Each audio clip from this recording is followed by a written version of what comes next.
जिनेंद्र, आज हम सभी लोग द्रव्य के उपकार के बारे में कुछ समझने का प्रयास करेंगे।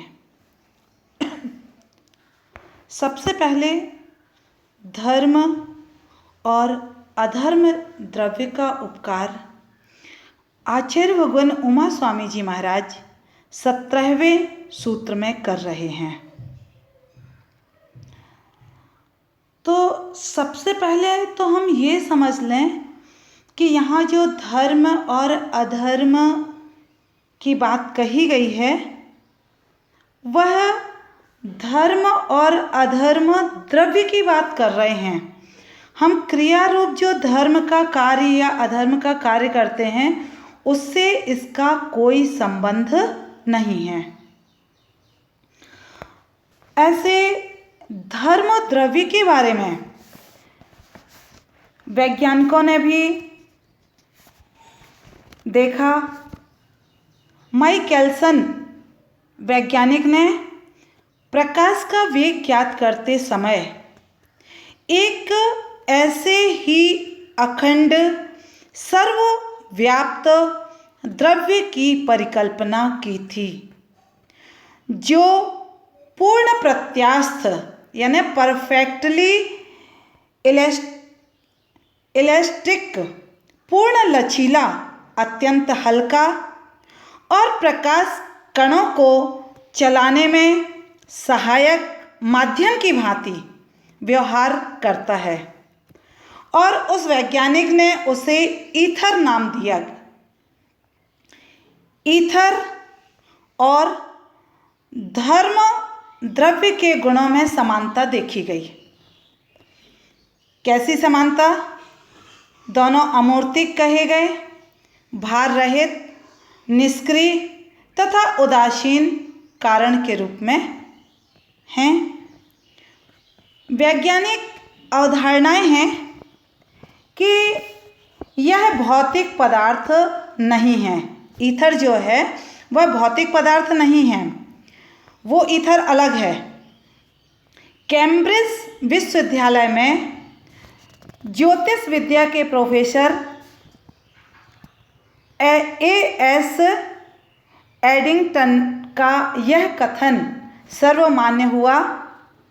उन्होंने कहा, Nowadays it is agreed that ether is not a kind of matter filling all space and not moving.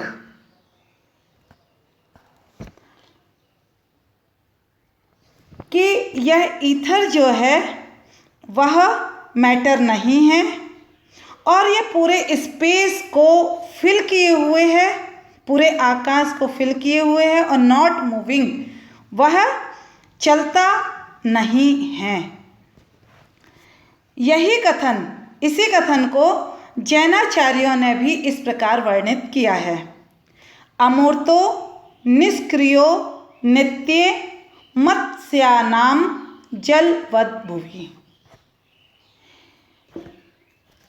तो हम इस धर्म द्रव्य का जो उपकार है, धर्म और अधर्म द्रव्य के उपकार को सूत्र के माध्यम से देखते हैं। गतिस्थित्युपग्रहौ धर्म धर्म्यो रूपकारः।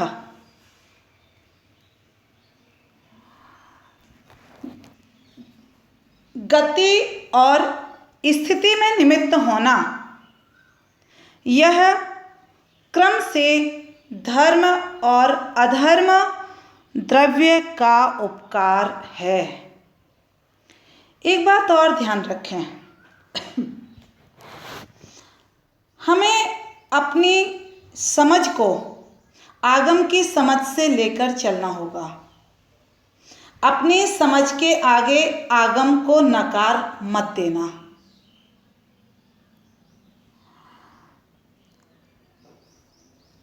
कभी भी पंथ आमनाय के राग में जिनवाणी के सूत्रों के विपरीत नहीं बोलना चाहिए। जिनवाणी का विखंडन नहीं करना चाहिए। हमें समझने का पुरुषार्थ करना, और यदि समझ में नहीं आए तो श्रद्धा से स्वीकार कर लेना, लेकिन विपरीत सोच को आगम समझकर नहीं बैठना। क्योंकि ग्रंथों में स्पष्ट कहा है कि आगम के विरुद्ध भाषण करने वाले जीव का नियम से कुमरण होता है। इसलिए हम आपको असमाधि के कारणों से बचना चाहिए और आगम पर पूर्ण श्रद्धा करनी चाहिए।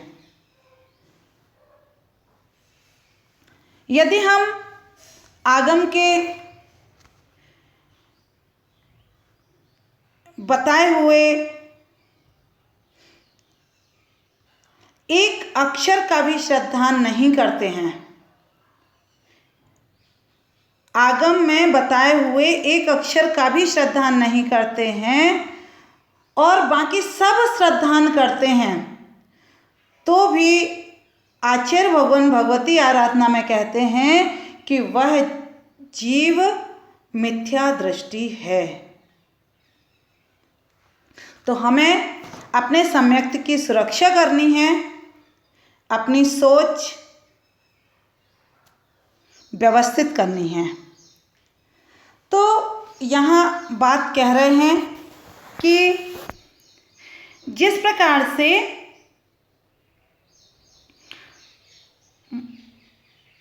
इसमें जो शब्द आए हैं उनके बारे में थोड़ा सा हम देखते हैं।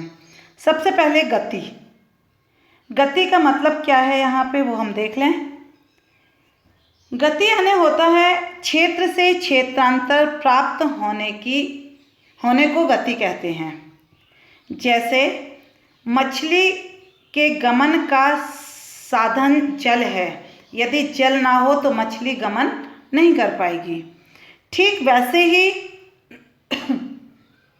गतिशील जीव और पुद्गलों के गति क्रिया का साधन भूत धर्म द्रव्य है, मतलब वह चलने में सहायता करता है।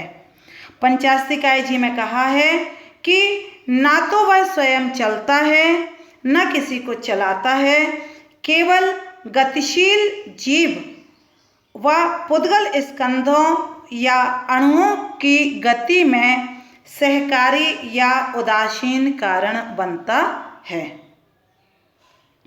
और यह धर्म द्रव्य अधर्म द्रव्य संपूर्ण लोक में व्याप्त है, अमूर्तिक है।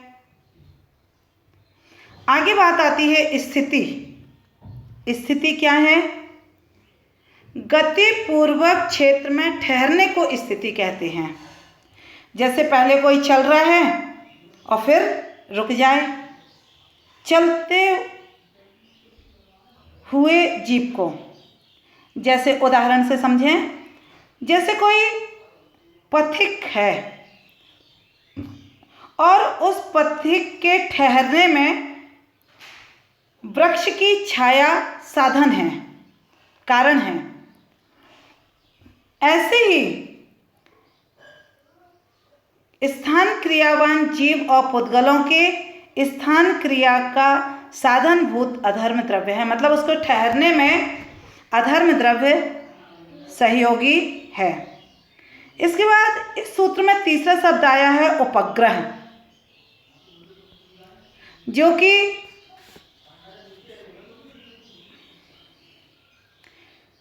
उपग्रह का मतलब होता है कि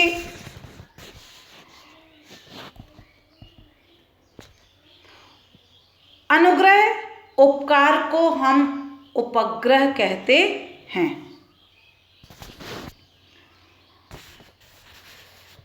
इसके बाद धर्म और अधर्म हमने समझ लिया है, और उपकार यानी उपकार। इस प्रकार इस सूत्र का अर्थ हुआ कि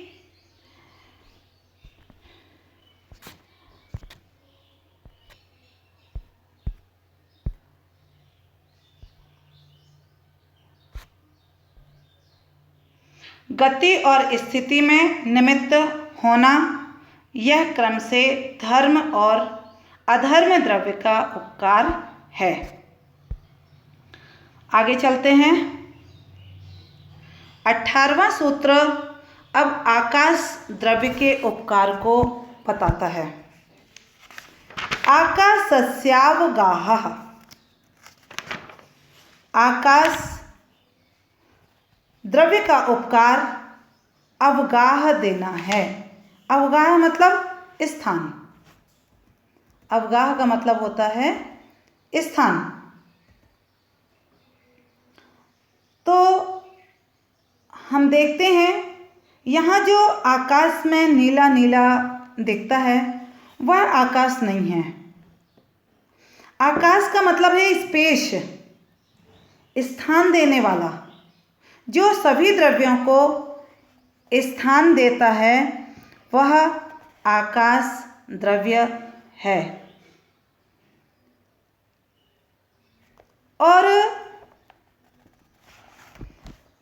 आइंस्टीन ने विश्व विषयक सिद्धांत में समस्त आकाश अवगाहित है, इसका कोई अंश रिक्त नहीं है। लेकिन जो डीटच वैज्ञानिक डी सीटर, इनका मानना है कि शून्य पदार्थ रहित आकाश की विद्यमानता है। अनेकांतवाद से ये दोनों वैज्ञानिकों की कथन की पुष्टि होती है। आइंस्टीन ने जो विश्व आकाश लोकाकाश की ओर संकेत करता है, और डी सीटर का विश्व आकाश जो संपूर्ण रूप से शून्य है वह अलोकाकाश की ओर संकेत करता है।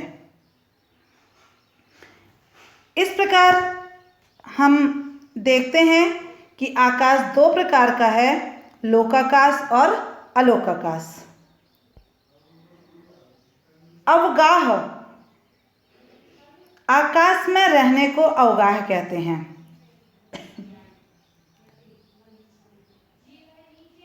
जैसे हम आपको निवास कराने के लिए घर साधनभूत है, ऐसे ही अवगाह क्रियावान जीवादि के अवगाह क्रिया का साधनभूत आकाश है।